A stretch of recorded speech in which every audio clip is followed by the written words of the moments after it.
nzohava ndiha ayangana gute canke hano kantu badutumiye bimeze gute.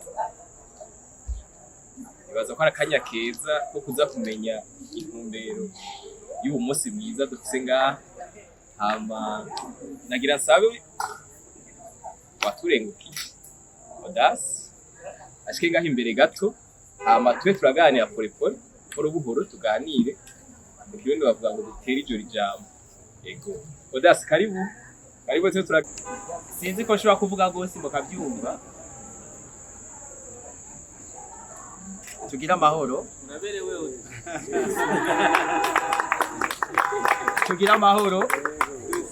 tugira amahoro n'iterambere mu gisata c'ingenzi.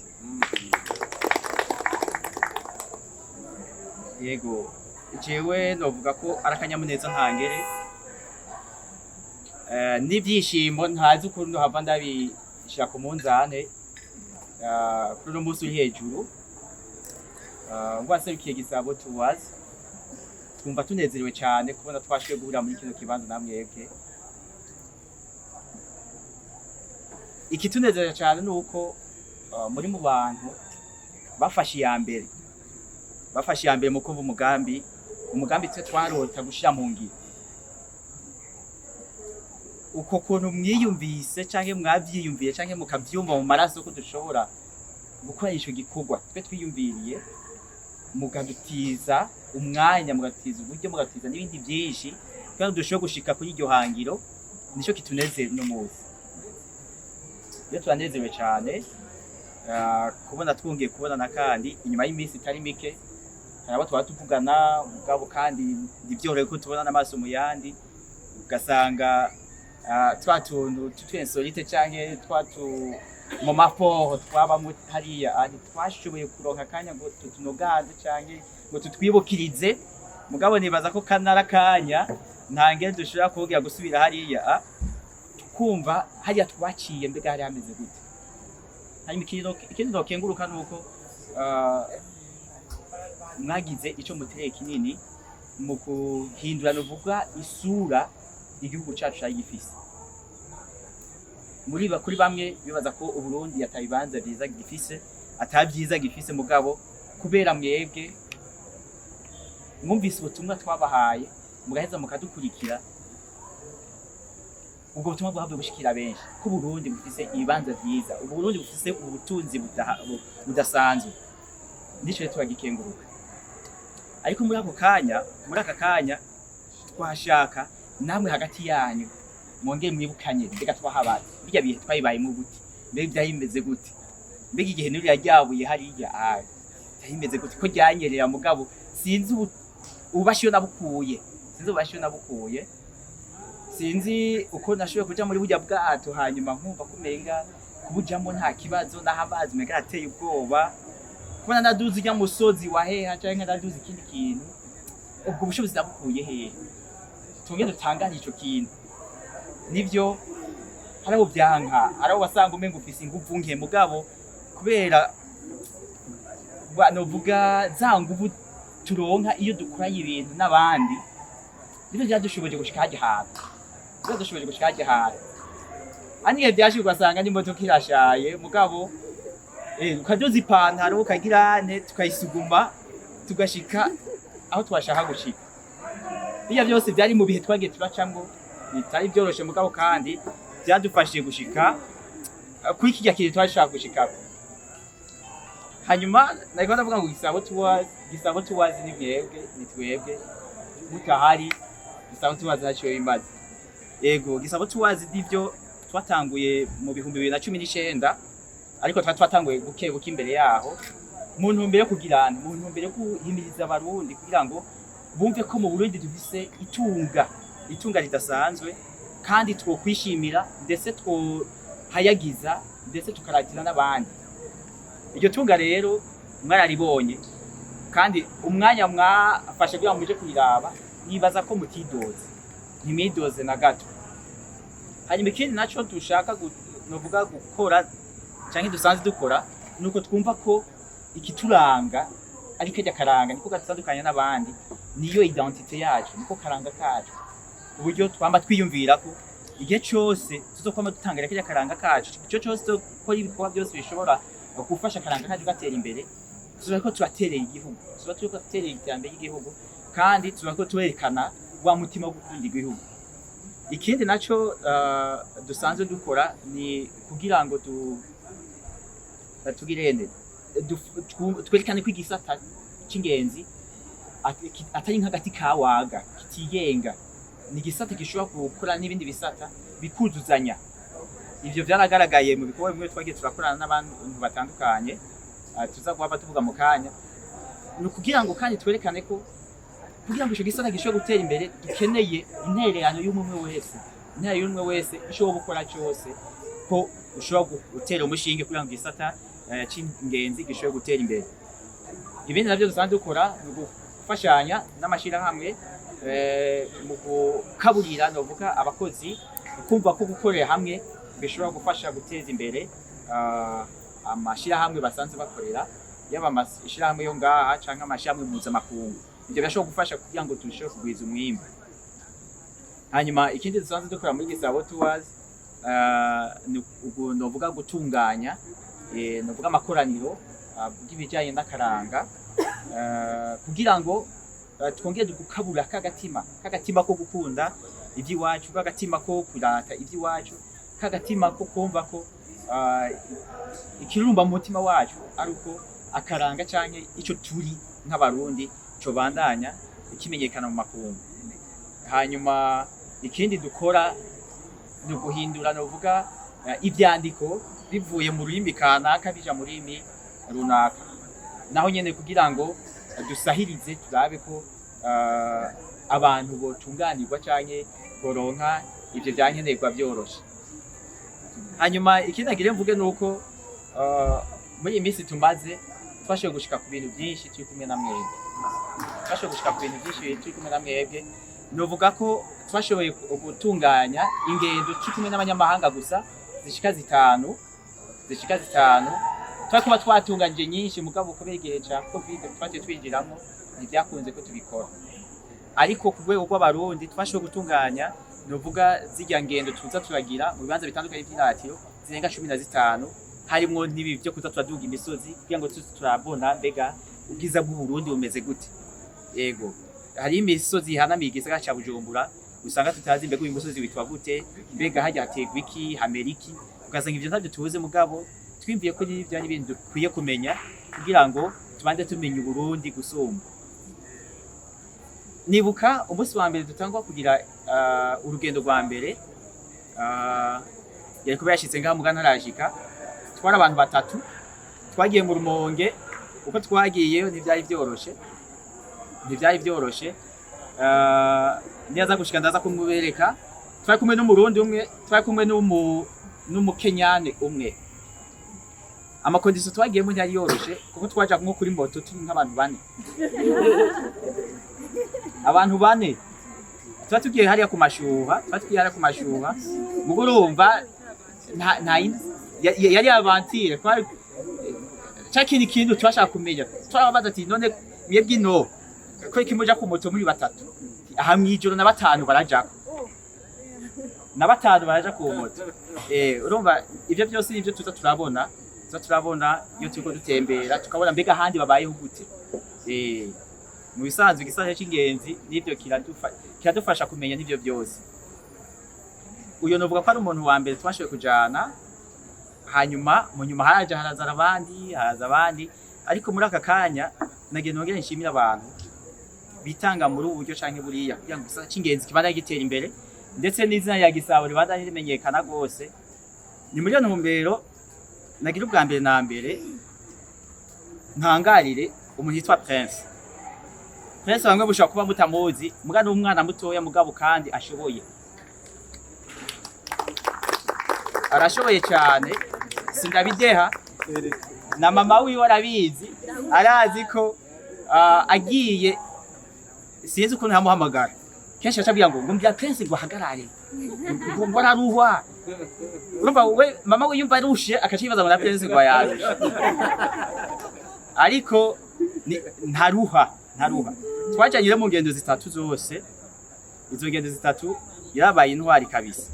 nico gituma nagire ndamusabe Prince ahaguruke mumubone.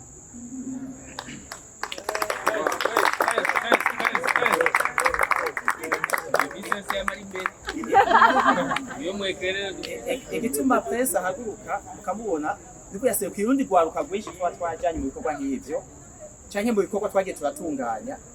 Rero yabaye intwari yatubereye umurongozi.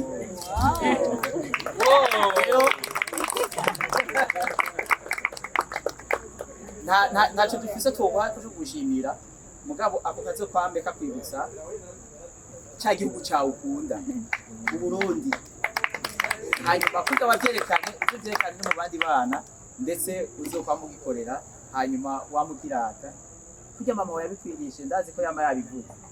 Yego, hanyuma undi twage dushimire ku buryo bw'umwihariko ni uwitwa Nadeje mbwa ntarashika Nadeje ntarashika murantunga. Hariho abantu usanga bitiranwa, hariho abantu basanga bitiranwa roba nikibazo Nadeje ntarashika mugabo ngira mu mwanya aza gushika n'umuntu nawe nyene yagerageje kurengera ibikorwa byiwe akora, akumva ko yoguma natwibutsa ngo tegura urugendo rwo harageze ngo turashaka kugenda, hanyuma kamba duha n'impanuro zitandukanye kugira ngo tubandanye turyohora ibikorwa dukora. Rero kubera atashwe gushika hano mugaraza gushika nibaza agakema yikiyo barashobora kuba barakabizi gatoya, hanyuma nagere mbandaye no kundi yitwa Nadeje namahasa sije nabikoze. Hanyuma nawe ico tumwibukirako n'uyo muntu muri kumwe naho yabaye kumwe n'abasore b'imishara canke inkumi nyene zigishushe, yagerageza gufata hitime naho wambwiye ati tugiye tuduga umutumba kanaka hajya byashoboka mugabo kubera yumva ko kwagwaruka afise ingufu zikomeye, yarumva ko bari hamwe byose bishoboka, aranarengera ibikorwa asanzwe akora mugabo arumva ko yobisangiza n'abandi. Rero uwo Nadeje tuvuga nagenda musaba haguruke. Nadeje ni wewe nyene.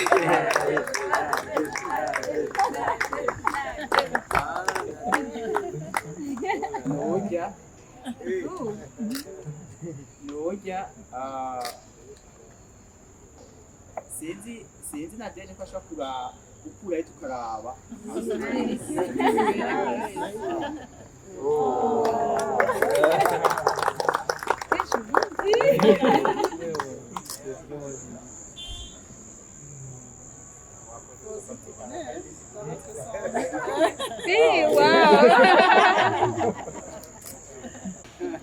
Ego, hanyuma ubundi twagiye dukengurukire n'ahatarashika hariho abamuzi ninavuga la bamba bashamwiba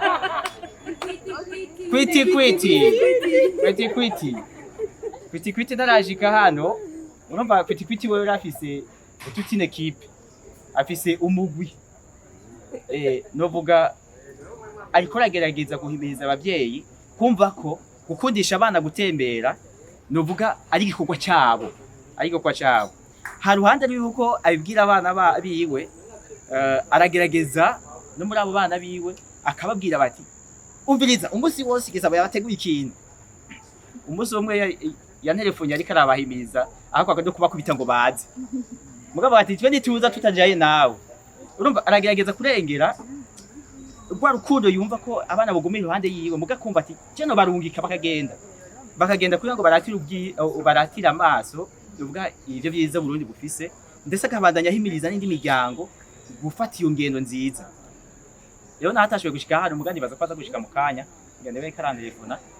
Turamushimiye cyane kandi tutamukengurukiye, ariko twari kubakengurukira mwese tukagira isho tubahaye mugabo ntibyakunze mugabo turabakengurukira. Hariho equipe mubona hariya iriya hari umuntu yagiye ngaha twari twabisaba insepahave iriya rero ni intouchable. Bariya bakoze ibikorwa bidasanzwe muramubibona. Harabo twaciye muri yanza twaducamo gataba ngo ibintu barabibonye ahantu babibonye kubera mwebwe ni ukuvuga hari ibindi byinshi mwashoboye gukora bidasanzwe kubera mwabyiyumvamwo. Ariko ha ruhande ya Nyangemanya hari umuntu mutazigira mubona muvuga ngira azoza mugabo ataba yaje araje ifoto aje avuga ati aha hantu ndahazi n'ataba yagiye akaca yandika toute une histoire yaho hantu. Nagenda mubwire ndamusaba byaguke nawe nyene ashike hano yitwa Yves serukani neza nashike hano hanyuma hariho uwundi rero adasanzwe umva dufise babiri mugo umwe ntiyaje umwe reka ndamuvuge umwe yitwa Bruno afata amafoto nyine adasanzwe nibijya muhora mubona abana baca batanga kuvuga ngo mbeka ngo mu Burundi ngo harabaho no harabaho urumva nabo dukorana bafise urutoke bashira ku rundi ariko iyo atahari hari uwundi ashyamye ibirungo akabiryosha kuko nawe nyene asanzwe aryosha asanzwe ari bwiza asanzwe navyagogeje ngaho yitwa Iva Nzorubara uyu Nzorubara hanyuma hariho abandi hari uwundi muntu nawe toba wamutumye aravuga urumva akavuga ntangara mwana none bigende gute nta kundi ko yashima ibyo dukora bikaba bimunezera akaba bivuga kandi akaba ari byo tureka kubitangari. Uwo nawe n'umuntu yitwa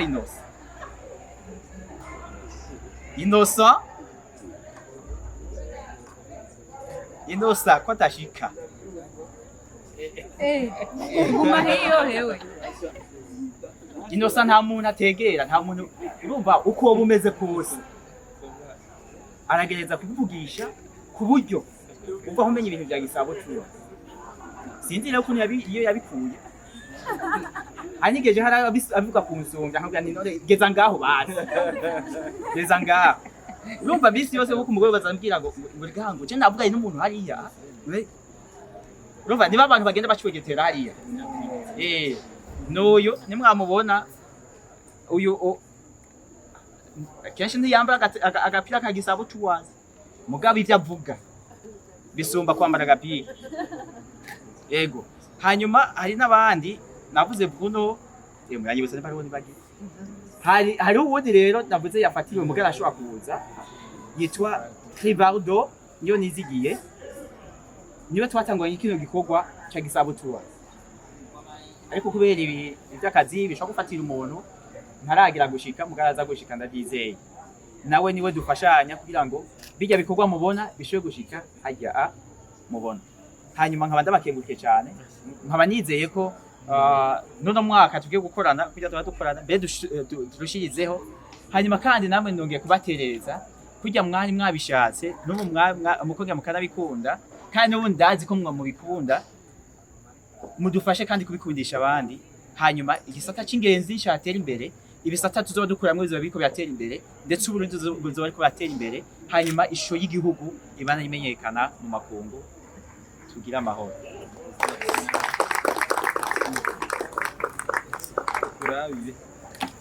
Belong to the same community. It's like we are becoming more and more closer, you know. So, Barry, thank you for being such an ambassador, because you've been connecting Gisabo Tours to Kenyan tour operating companies, and it has been such a wonderful experience, and we appreciate it. So, and thank you very much for your time and everything you have done for Gisabo Tours. And thank you for having participated in different tours you have organized. And thank you for willing to attend the next or upcoming tour we are organizing soon, right? So it has been such a pleasure. And thank you again. And we were just appreciating that the experience we have been living together and the beautiful moments we have spent together. And again, we are just inviting you to always support our cause. Our cause just to advance the image of Burundi, so as to rebrand the image of Burundi and make Burundi known positively abroad. So thank you very much, and don't hesitate to give us any input that can still advance the cause that Kisabutuwas is trying to fight for. Thank you for everyone. It's always a pleasure to have you around and to talk to you guys. Ladies and gentlemen, thank you and have a wonderful time right here. So, mu kanya ngira ngo mu gikoni hari ikintu baba batuzanira, so enjoy. Thank you.